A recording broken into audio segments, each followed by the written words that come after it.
Con 34 minutos, dábamos la bienvenida al licenciado César Ricaurte, él es el director de Fundamedios. César, bienvenido. Quisiéramos iniciar este diálogo hablando sobre este factor exógeno que tiene efectos también en Ecuador. Las decisiones del presidente norteamericano Donald Trump, concretamente el cierre decidido ya sobre USAID y la terminación hasta el momento de la mayoría de sus programas, más allá de la batalla judicial que se está dando al respecto en ese país. Sumado a esto, Donald Trump ha tomado otras medidas que también afectan al periodismo en general y al periodismo de este gran país. En La Voz de América, o La Voz de los Estados Unidos, como lo conocíamos anteriormente, 1.300 colaboradores han sido despedidos. Quisiéramos saber, sobre todo, de qué manera estas decisiones que se las toma afuera, en el gran país del norte, están afectando a nuestro país. Buenos días, Gustavo. Un enorme saludo para usted, para toda la audiencia. Y bueno, es una situación sumamente complicada. Hay todavía una batalla legal enorme en Estados Unidos. Ayer mismo, en la tarde, un juez federal ordenó ya con una sentencia en firme. Hasta el momento se habían dado solo medidas cautelares, pero ayer ya hubo una sentencia en firme ordenando que se reabra USAID, señalando que había sobrepasado la autoridad constitucional esta oficina gubernamental, esta oficina creada por la administración Trump llamada DOGE, que dirige el señor Elon Musk. Había sobrepasado, como digo, su ámbito constitucional y declaró el juez justamente eso, la inconstitucionalidad del cierre de USAID, y ordenó el reintegro. Vamos a ver la reapertura de la agencia y el reintegro de sus empleados. Vamos a ver si eso sucede en la realidad. Sabemos que hay intensas batallas legales en varios frentes en los Estados Unidos. Otro frente, como usted bien señala, Gustavo, es el cierre de esta gran organización de noticias que manejaba diversos medios internacionales del gobierno de los Estados Unidos, que habían cumplido papeles históricos.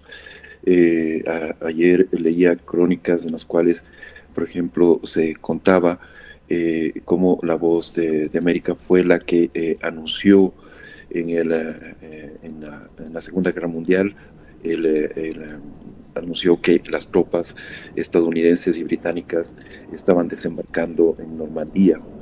Y así en una serie de hechos históricos jugó un papel clave estos medios en la defensa de la democracia y de los valores de la libertad y los derechos fundamentales.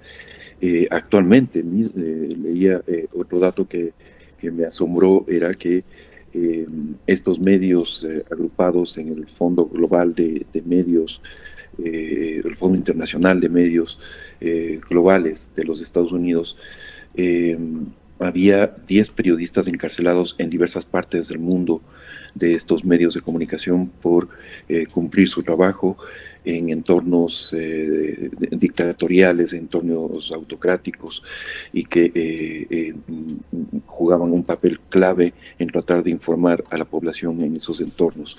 Entonces es una situación sumamente compleja. En el Ecuador, en América Latina, obviamente ha habido un impacto.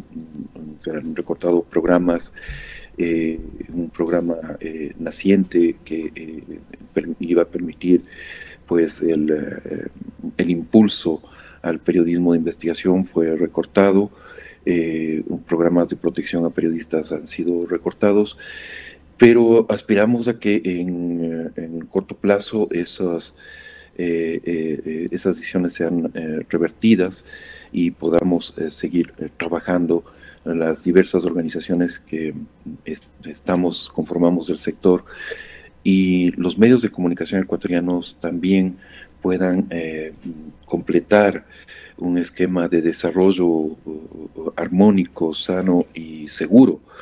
¿Qué en este sucedió momento es con los complicado. programas en marcha que se estaban dando en Ecuador? ¿Hubo un efecto inmediato o estos continúan a la expectativa? En algunos el efecto ha sido inmediato, evidentemente. Hubo una orden de cancelación terminante, una orden de suspensión, perdón, terminante, de que no se debía seguir con ninguna actividad.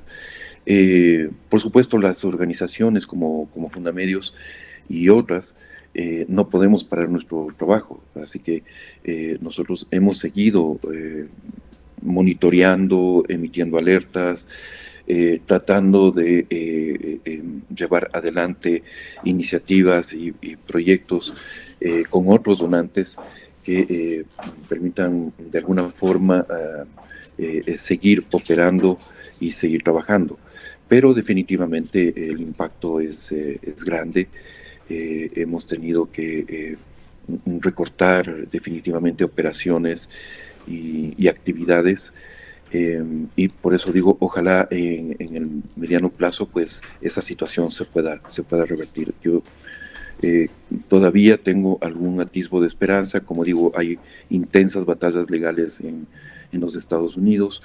Esperemos que existen también sectores del Partido Republicano, sectores que saben del compromiso, de la importancia que tiene el apoyo a la prensa independiente, a la libertad de expresión, y especialmente en entornos como América Latina, en la cual tenemos, por un lado, las amenazas del crimen organizado, por otro lado, la amenaza en algunos países de gobiernos autoritarios, y que el periodismo ha jugado un papel, perdón, un papel clave, absolutamente fundamental en el combate contra la corrupción y el crimen organizado. Esto creo que en el Ecuador tenemos un ejemplo clarísimo de ese papel que ha jugado el periodismo en el combate contra estos dos flagelos, la corrupción y el crimen organizado, e incluso yo diría un papel clave en la defensa de los derechos fundamentales, en la defensa de los derechos humanos, en la defensa del medio ambiente.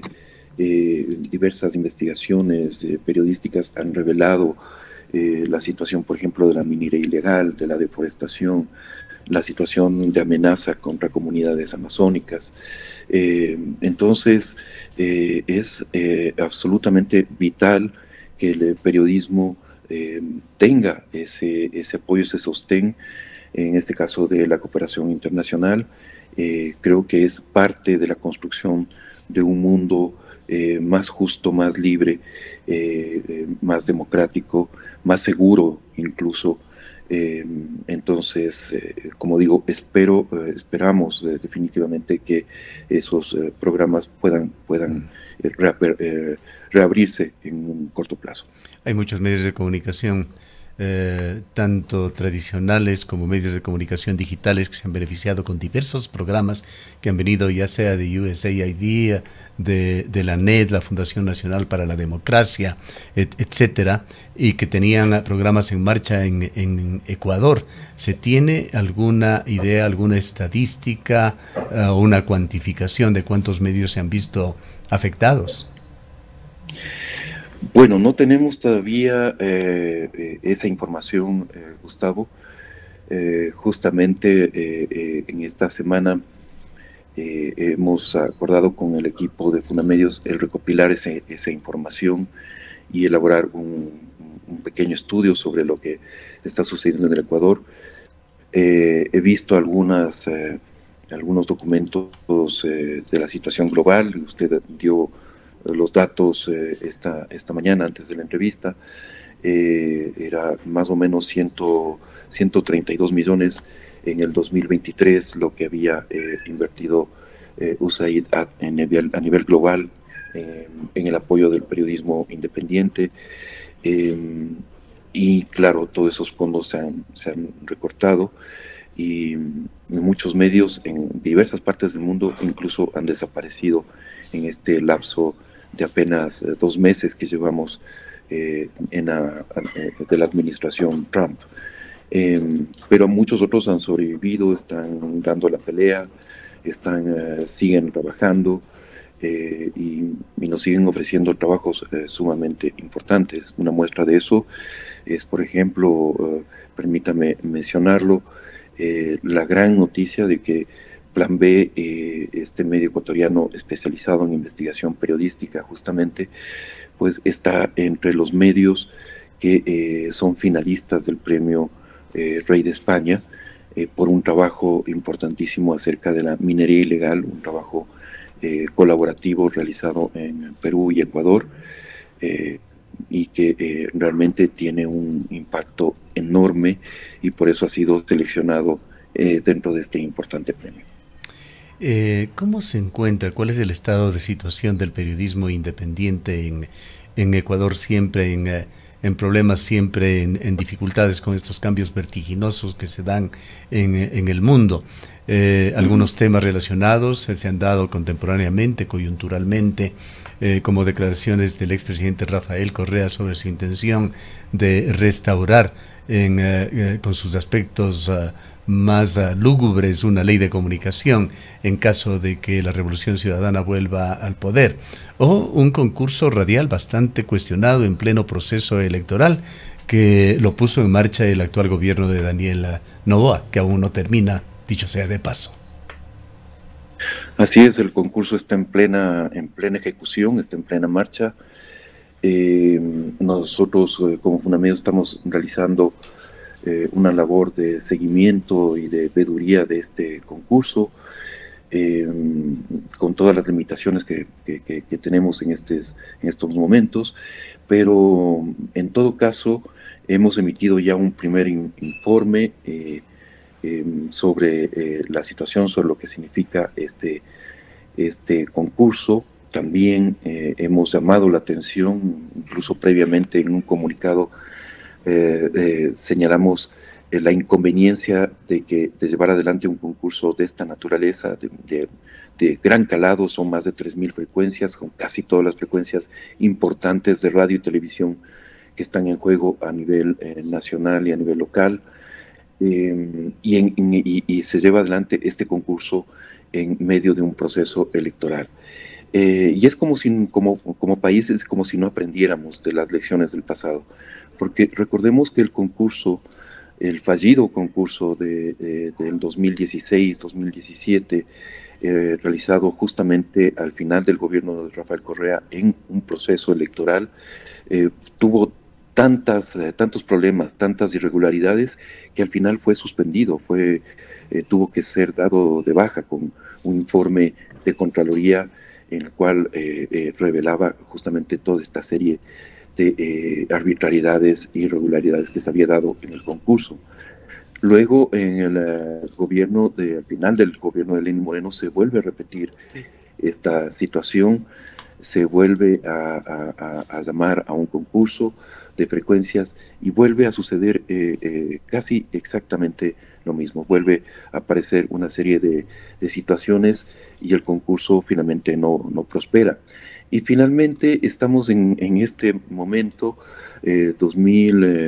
finales del 2024, principios del 2025, el concurso se va a extender justo en todo el proceso electoral. El concurso culmina en abril, se supone, de este año, es decir, justo cuando tenemos también la segunda vuelta electoral, y es un proceso que, bueno, vamos a revisar la información que tenemos a nuestra disposición. Tenemos ya la información de quienes están compitiendo tras las frecuencias, y queremos hacer una investigación exhaustiva para revelar cómo se está conformando el mapa mediático ecuatoriano. Y fuera de eso, Gustavo, usted preguntaba sobre la situación en general del periodismo de investigación, del periodismo ecuatoriano. Obviamente las amenazas son enormes. La situación, la amenaza que representa el crimen organizado es palpable, está ahí. Este año ya hemos tenido el caso de un periodista asesinado en la provincia de Esmeraldas, en la ciudad de Quinindé, directamente por acción de sicarios, y después de una cobertura periodística. Es decir, más claro no puede ser la relación con el trabajo periodístico de este comunicador de Quinindé, de Esmeraldas.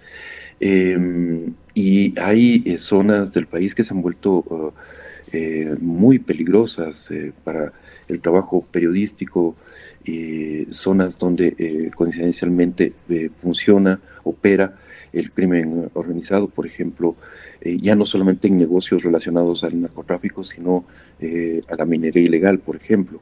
La Amazonía ecuatoriana, varias zonas de la Amazonía ecuatoriana se han vuelto zonas muy peligrosas para hacer trabajo periodístico. En fin, hay una situación de constante amenaza y por eso también la situación de exilio de muchos periodistas. Y a eso también hay que sumar, por otro lado, las constantes amenazas de procesos judiciales, este acoso judicial que reciben muchos comunicadores. El último episodio es inicio de un proceso por parte del prófugo de la justicia acusado dentro del caso Metástasis de liderar una estructura criminal, que es el señor Javier Jordán, actualmente, como digo, prófugo de la justicia, que reside aparentemente en Miami, y él ha interpuesto procesos o está iniciando procesos en contra de los periodistas Juan Carlos Calderón y Roberto Aguilar. Y de estos casos tenemos muchos, ¿no? Y al interior del país también, o sea, ha habido diversos procesos iniciados por autoridades locales, es decir, lo que vemos con mucha preocupación es que ese modelo de persecución, de ese modelo autoritario o populista, se ha trasladado a instancias de los gobiernos locales muchas veces. No todos, por supuesto, hay autoridades locales muy respetuosos de la ley, de la Constitución, de los derechos fundamentales y de la libertad de expresión especialmente, pero hay autoridades locales que se han convertido en persecutores de la prensa en sus diversas regiones. Entonces, sí, estamos en una situación muy complicada, una constante estigmatización a través de redes sociales contra periodistas y medios de comunicación, constante enfrentamiento, una lamentable polarización incluso dentro del mismo gremio periodístico, un debilitamiento de las carreras de comunicación en las universidades. Nos enteramos con mucha pena del cierre de carreras de comunicación y periodismo en varias universidades del país. Entonces, todo esto está configurando una tormenta perfecta sobre el periodismo, pero frente a eso yo sí destaco la voluntad, el compromiso de muchos periodistas, muchos comunicadores, muchos emprendedores incluso, que pese a todas las dificultades que tienen, pues siguen haciendo periodismo, siguen haciendo comunicación, siguen pensando en el servicio a la comunidad y luchan todos los días por esos principios. Volviendo al tema del concurso por el espectro radioeléctrico que se encuentra en marcha, algunas preocupaciones, las mencionamos porque fueron mencionadas en un documento que envió el presidente de la Asociación Ecuatoriana de Radiodifusión a Arcotel y al Ministerio de Comunicación, advirtiendo que existían preocupaciones sobre la presencia de ciertos asesores de Arcotel que habrían caído en un conflicto de intereses al ser asesores también de probables concesionarios o futuros concesionarios que aspiran a una frecuencia cumpliendo un doble papel. Sobre esto no ha habido una respuesta del oficialismo de Arcotel, tampoco de el Ministerio de Comunicación. Y hay una figura también que llamó la atención en esta ocasión, sabiendo que la comunicación ha adquirido características globales. A través de diversas aplicaciones podemos ver o escuchar medios de comunicación de cualquier parte del mundo. Se abrió en esta ocasión, con este concurso y a través de un decreto presidencial, la posibilidad de que medios de comunicación con capital extranjero entren a competir por las frecuencias de radio y televisión. Son temas que valdría la pena observarlos, mirarlos como parte de este monitoreo. Sí, correcto. Vamos a tomar muy en cuenta estas preocupaciones expresadas por un gremio tan importante como AER, dentro de este proceso de veeduría que también, como mencionaba Gustavo, estamos haciendo desde Fundamedios, y acogidos a nuestro derecho constitucional de, como ciudadanos, vigilar los actos del poder público, más allá de estos cuestionados procesos alrededor del Consejo de Participación Ciudadana, y etcétera, etcétera. Esto es algo, lo de los participación o la posible intervención de funcionarios de Arcotel, es algo que ya se observa. Sí, de asesores de Arcotel, es lo que decía, me refiero a la comunicación de AER. Sí, es algo que ya se ha notado en los anteriores concursos. Aparentemente Arcotel había tomado las medidas adecuadas para evitar estos conflictos de intereses, pero bueno, según la denuncia del presidente AER, podrían estarse repitiendo estas situaciones. Hay que estar muy vigilantes.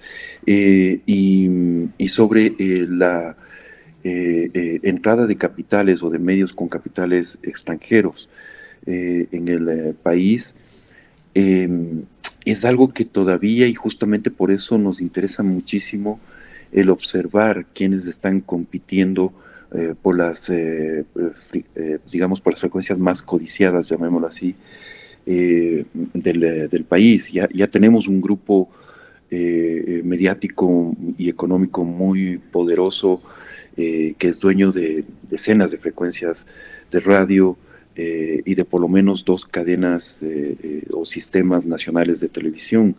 Me refiero a Ángel el Fantasma González. Él, a través de diversas figuras legales, pues controla una gran cantidad de emisoras de radio, de canales de televisión, y es el dueño de Diario El Comercio, que afronta una situación complicadísima, cuyos empleados han denunciado diversos maltratos laborales, el no pago de sus salarios, de sus liquidaciones incluso. Entonces, todo esto saltándose o violando abiertamente las leyes laborales, y ante la vista y paciencia de las autoridades del Ministerio de Trabajo, ¿no? Muy solícitas en algunos casos de alto perfil político, pero en cambio a paso de tortuga en estos casos que vulneran los derechos laborales de los trabajadores de la comunicación, en algunos medios de comunicación, en este caso concreto en el Diario El Comercio. Entonces, vamos a ver cuáles son los capitales o los grupos empresariales con capital extranjero que podrían estar entrando al país. En principio nos parece que es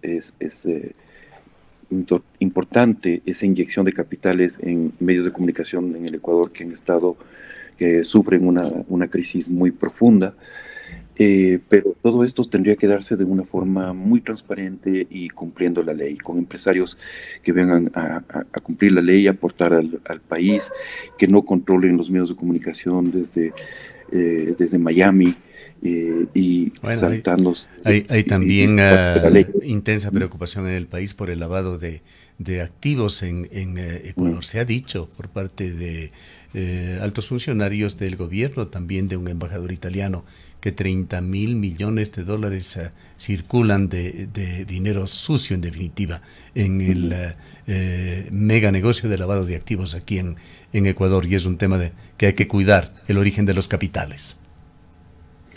Sí, así es. Sabemos, porque además yo creo que lo que nos ha expuesto los casos que Fiscalía ha llevado adelante durante el año pasado y este año, eh, los juicios que se han dado, lo que revelan es que hay una gran penetración del crimen organizado en diversos aspectos del Estado ecuatoriano, evidentemente de la justicia, de las fuerzas de seguridad, de la Asamblea Nacional, ¿no es cierto?, del gobierno también, por supuesto, pero también de la sociedad ecuatoriana, ¿no?, de que hay abogados, hay lamentablemente medios de comunicación, periodistas que están involucrados con estos grupos delincuenciales, y hay que cuidar con mucho rigor que no exista más penetración del crimen organizado en los medios de comunicación, que no se lo dé vía justamente el uso de frecuencias. Hay que ser muy, muy cuidadosos. Nos hubiera encantado el poder hacer una investigación mucho más profunda como la que se hizo sobre los antecedentes de los asambleístas, de los candidatos a la Asamblea Nacional, una investigación que comprendió una redacción descentralizada de casi 40 periodistas y casi 40 medios de comunicación.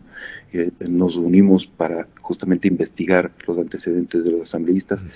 El concurso de frecuencias hubiera sido muy interesante también investigar de esa manera los antecedentes de quienes están concursando, para justamente saber en manos de quién van a caer las frecuencias de radio y televisión, que es un valor, un activo, un recurso del Estado ecuatoriano, de los ecuatorianos, del pueblo ecuatoriano, que tenemos que cuidar con mucho